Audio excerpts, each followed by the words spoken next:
La virtud de los comunes, de los paraísos fiscales al paraíso de los conocimientos abiertos, obra del economista René Ramírez Gallegos.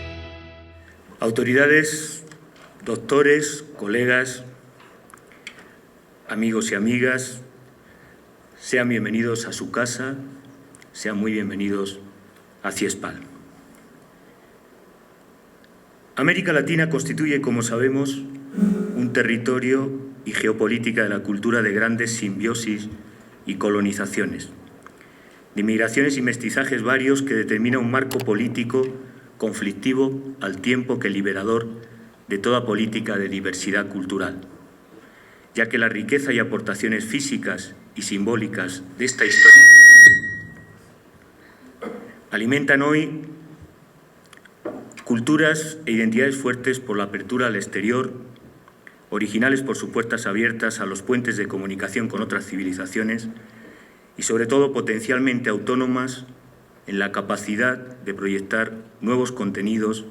y códigos de representación y, lógicamente,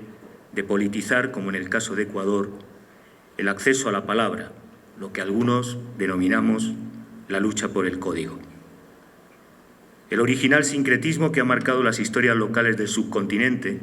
fruto de diversas movilidades y cambios históricos de largo recorrido, da cuenta de un potencial insuficientemente explorado en las agendas de política pública, a la hora sobre todo de tratar de comprender la confluencia y cruces de culturas precolombinas y migrantes, la producción de múltiples mediaciones e hibridaciones creativas en el origen de otra modernidad posible y sobre todo sensible a esta rica diversidad, más aún en la era de las multitudes proliferantes.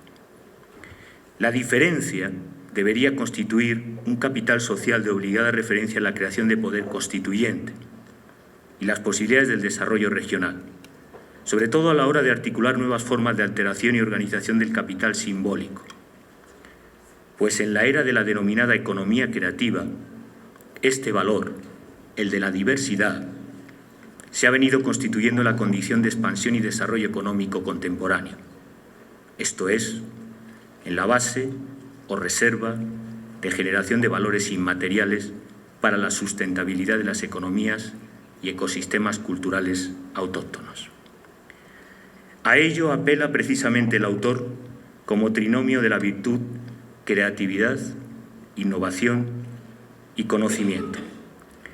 aspectos consustanciales a las culturas populares latinoamericanas que el bueno de Celso Furtado supo ver para plantear por vez primera en la historia de la región un cambio de modelo civilizatorio. La matriz productiva dependentista que sostenía en posiciones adversas a los pueblos y culturas del subcontinente. En palabras de René Ramírez, digno heredero del gran Furtado, no puede haber democracia de calidad con pobreza estructural. Y no se podrá salir de la pobreza estructural, ni que la vida sea sostenible, si no se cambia el patrón de acumulación de la economía. Es por esto la necesidad de producir un cambio en la matriz productiva del país que sea democratizante y democratizadora y que proteja la reproductividad de la vida humana y de la naturaleza. Si la política es el arte de lo posible, la voluntad incisiva de este trabajo es por ello, contra todo pensar cómodo, inadecuado y paradójico, una iniciativa de acción transformadora que recupera el sentido originario de la teoría crítica latinoamericana de la que el autor, como decimos, es un digno heredero, en la medida justamente que ha sabido cultivar con rigor y decisión la memoria de esta contingencia y narrativa histórica. René Ramírez aporta en este, como en anteriores trabajos, nuevas miradas y rupturas cognitivas con los que actualizar el pensamiento liberador, apuntando, cuando menos,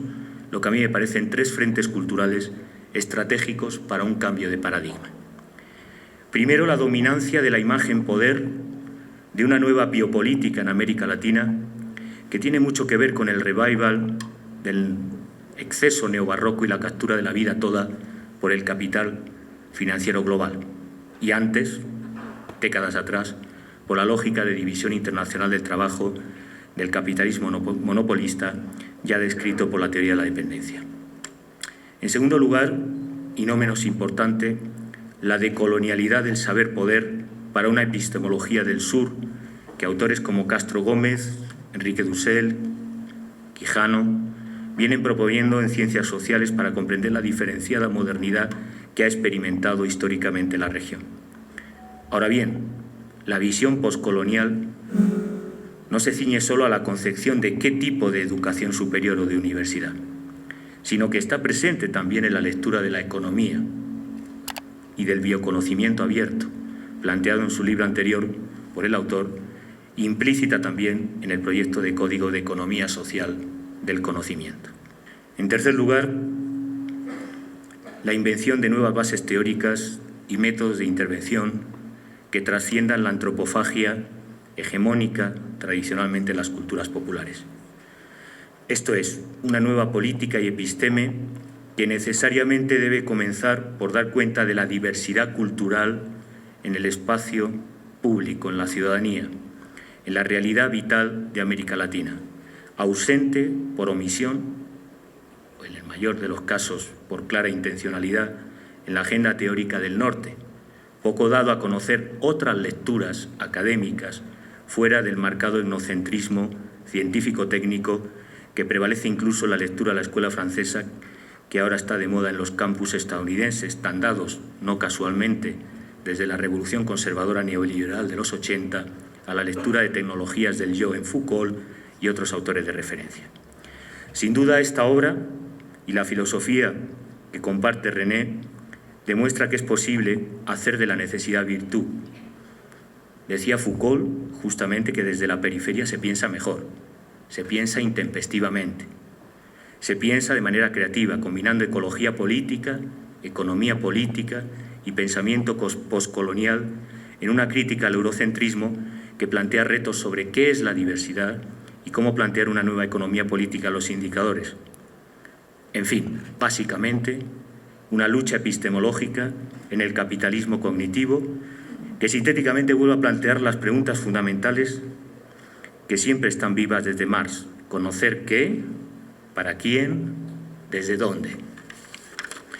Disculpe por hacer este breve excurso por la práctica teórica del autor, pero para mí es lo más relevante, lo más interesante del libro. Si la crítica es amplitud de miras, conocimiento certero en el sentido de Gramsci, de las condiciones históricas y materiales que median toda posibilidad de conocimiento, la conciencia posible en el sentido de Lukács, verá el lector que sumergirse en el universo intelectual que nos propone el autor es la mejor forma de aterrizar en el desierto de lo real concreto, comprender la destrucción creativa del capitalismo salvaje que evidencia la orfandad o desértica posición en la que hemos habitado durante tantos años los partidarios de la teoría crítica, justamente por la renuncia a retornar a los principios básicos que habían caracterizado el pensamiento crítico latinoamericano, empezando por la imagen gramsciana de la articulación del doble poder, por negarnos a retornar, en suma, a la escritura de la explotación en un espacio geopolítico y cultural con fuerte tradición crítica, pero en las últimas décadas colonizada, desde la década perdida por relatos y narrativas negadoras de los devastadores efectos de la razón como panoplia del dominio eurocéntrico y colonial del saber al servicio de la dominación y de la servidumbre. Este es el punto de partida para comprender la naturaleza de la revolución económica auspiciada en Ecuador y liderada en buena medida por el autor. Decía el filósofo Sardo, prohibido olvidar, que la esencia de la revolución americana, la transformación fordista y taylorista, era sobre todo una radical alteración del modelo cultural. Desde entonces, las homologías entre sistema productivo y educación han sido permanentes en la teoría crítica de la mediación, a pesar de que el neoliberalismo ha tendido a ocultar lo que de facto es un hecho. Por ello, quizá, no planifica consciente y sistemáticamente y tiende a confiar en la panoplia argumental de la destrucción creativa, que en realidad, como se ha comprobado en la región, es más destrucción que creativa. Frente a esta lógica, una política emancipadora pasa por una mediación reflexiva entre actividad productiva y formación del talento humano, haciendo real la utopía gramsciana de su proyecto de hegemonía de la disciplina del capital a la autodisciplina de la fuerza creativa, pues no otra cosa es justamente la emancipación que, como explicara Castoriadis, el permanente afán de autosuperación y, en política pública, la dirección económica, política y cultural que en Ecuador ha significado cambios radicales de notables consecuencias. Del consenso de Washington al alba y aurora de la utopía de la equidad posible, de la fuga de cerebros a la acumulación de talento y capital cognitivo en el país, de la escuela privada y de pocos a la educación para todos, del conocimiento cercado al saber como bien común, de la penuria y economía del conocimiento basada en la escasez, a la excelencia y meritocracia como valor compartido, de la educación instrumental a la educación innovadora, tienen los ejemplos ahí de Yachay, de la Universidad de las Artes, de la Universidad Nacional de Educación, es decir, la innovación como valor rector y transversal para la transformación de una economía del país. De la Universidad de las Élites a la Universidad Popular, de la cultura del abandono y el fracaso escolar a la cultura del esfuerzo y la excelencia, el mito efectivo de Prometeo que tanto pensó Castoriadis, de la universidad endogámica y provinciana a la internacionalización y cooperación sur-sur, de la maximización de ganancias y la lógica del lucro, hoy cuestionado como principio en Chile y en toda la región, a la socialización de saberes, de la universidad patriarcal excluyente a la universidad violeta y los estudios de género, o de la universidad fábrica social fordista a la economía social del conocimiento y los bienes comunes compartibles. Estamos hablando de transformaciones significativas de una universidad que había pensado en la reproducción del conocimiento a una universidad viva y transformadora, a una economía del conocimiento siguiendo los preceptos de Paulo Freire, a una lógica del I+D+I que se ha concebido como investigación responsable de aprendizaje social y solidario con la cultura de innovación como bandera rectora para la economía del conocimiento. Hablamos, en fin, de un cambio que está descrito en el libro, que puede sistematizarse de manera muy sintética en el paso del paradigma de Chile como modelo al paradigma Ecuador. Sabemos que la primera revolución educativa fue la moderna reforma educativa en Argentina. Los 80, la década perdida, fue el tiempo de la contrarreforma neoliberal y terrorista de Chile. Y hoy emerge y domina el escenario un paradigma y propuesta innovadora que es el modelo de economía del conocimiento de Ecuador. Las 11 tesis que sostienen el libro dan cuenta de esta apuesta y transición al biosocialismo del buen vivir, en el que hay un factor, a mi modo de ver, determinante en términos de economía política, y es el tiempo. Tiempo de producción, tiempo de acumulación, el único factor no acumulable, no reproducible ni retornable para el sujeto y para la vida. El tiempo perdido, como sabemos, es un tiempo no retornado. Y nuestra era ha de pensar, ha de redefinir, como ha descubierto desde hace décadas en Italia el movimiento feminista, el valor y los modelos de gestión de la vida, de gestión del tiempo. Del trabajo muerto y los paraísos fiscales al trabajo vivo, a la educación como espacio de construcción del buen vivir, en el paso de lo individual a lo social y colectivo, de lo privado a lo público comunitario. Solo de este modo, la experiencia ecuatoriana analizada en el presente ensayo demuestra la falacia del discurso neoliberal que algunos vivimos directamente ya en Brasil con el debate sobre las cuotas raciales y los sectores populares.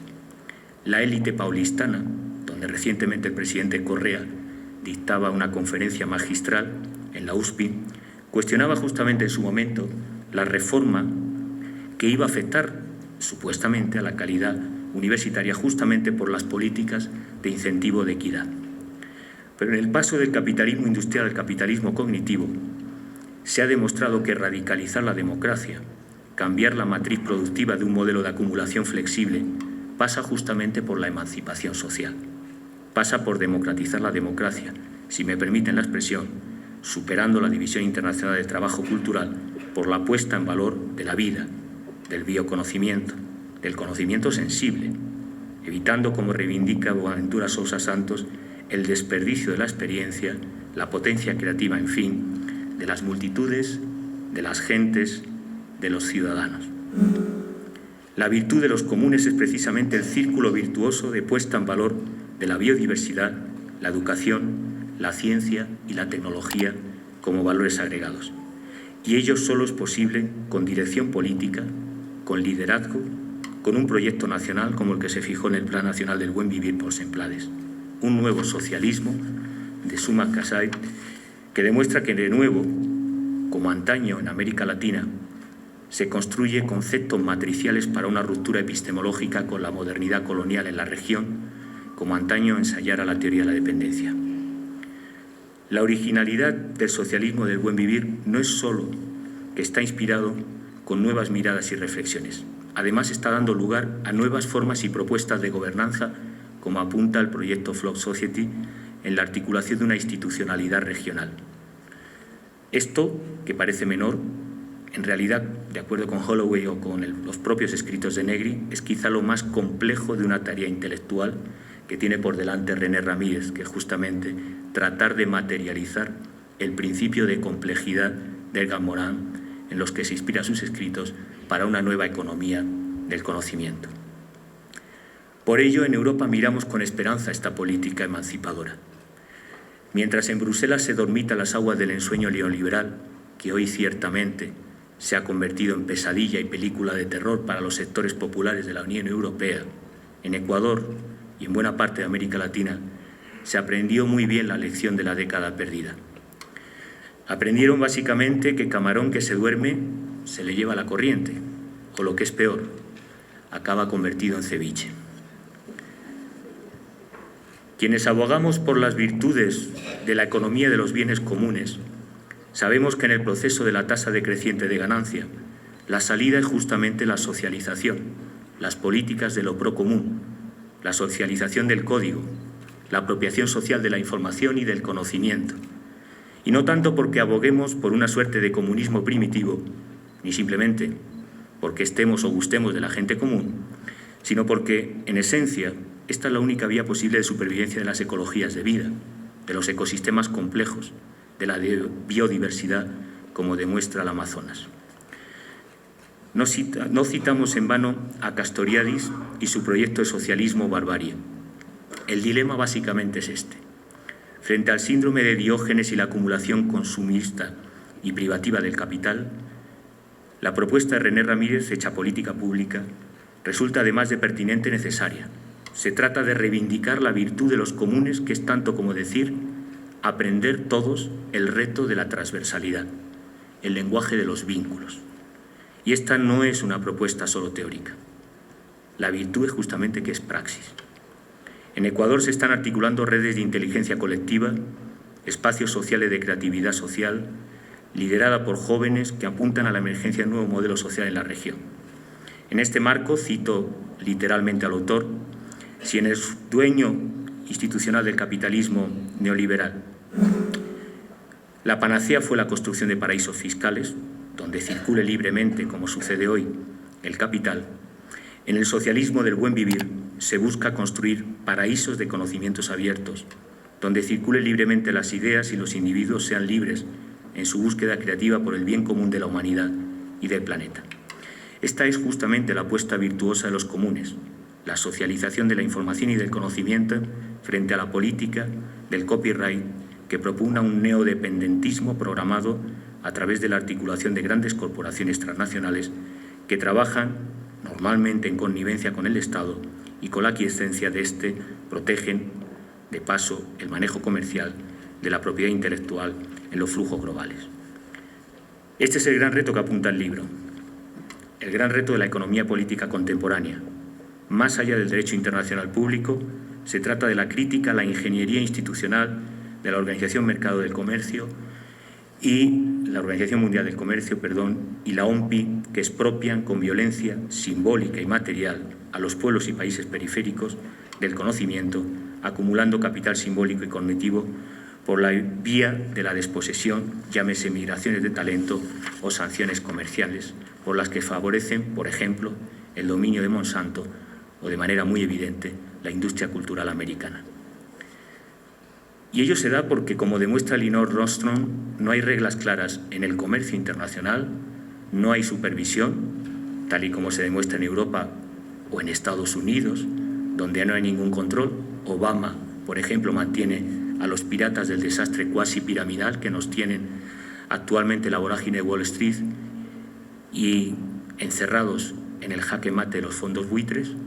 ni tampoco las relaciones internacionales y la lógica destructiva neoliberal trabajan actualmente en pro del beneficio mutuo y del bien común. El reto que nos plantea este libro es dibujar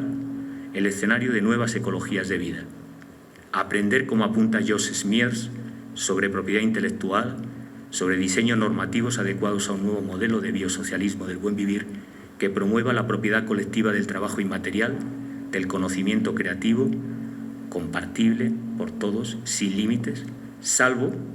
los que corresponden, como es lógico, a la apropiación privada y los cercamientos que amenazan justamente la biodiversidad de nuestro entorno. Las externalidades positivas, el proceso de polinización, precisa para ello, frente a la tragedia actual de los comunes, tecnologías abiertas y ecosistemas institucionales que promuevan el encuentro y la innovación social. Por ello, en CIESPAL nos hemos propuesto, con la constitución del Media Lab Quito, un proyecto ilusionante que pretende promover esta política y virtud de los comunes, procesos de autorreconocimiento, dinámicas de autonomía y cogestión social, redefiniendo el papel y centralidad del Estado y, claro está, de la propia forma Estado, sobre todo por la dimensión supranacional, evitando, permitan la alusión, el ingenuo pensamiento del anarquismo liberal en los debates que a veces se dan en los activistas. Podría citar alguna anécdota de debate con Richard Stallman a propósito del software libre, que piensan que la ausencia de Estado es la garantía de los bienes comunes. No han entendido nada de economía, como es habitual. No les robo más tiempo, ya les he dicho que el tiempo es el único capital que disponemos, que no se puede acumular, no se puede reproducir, y su tiempo, por supuesto, es más valioso que la palabra. Así que simplemente les advierto que no piensen que van a encontrar en el libro una ruta o carta de navegación, no esperen encontrar un manual de instrucciones. Justamente el valor del libro, su principal tesoro, es que pone en pie principios y políticas de la esperanza, pues el arte mayéutico que inspira al autor es tan antiguo como el legado de Sócrates: aprender a pensar sobre hombros de gigantes y proyectar nuevas utopías siempre en diálogo con otros. Y es que si Ecuador ama la vida y la virtud de los comunes es articular el lenguaje de los vínculos, ello pasa por romper con el paradigma representacional. El amor, como la vida, las pasiones como la expresión artística, no son para codificarlas, sino para vivirlas, para sentirlas y transformar el mundo. Y esta es la virtud de los comunes, el mérito del autor, el proyecto de educación para Ecuador, el proyecto de economía social del conocimiento, el sentido, en fin, del biosocialismo para el buen vivir. Gracias, René, por el esfuerzo, por arriesgarte a pensar autónomamente y, desde luego, por el ensayo y por el compromiso político. Muchas gracias. La virtud de los comunes, de los paraísos fiscales al paraíso de los conocimientos abiertos, obra del economista René Ramírez Gallegos.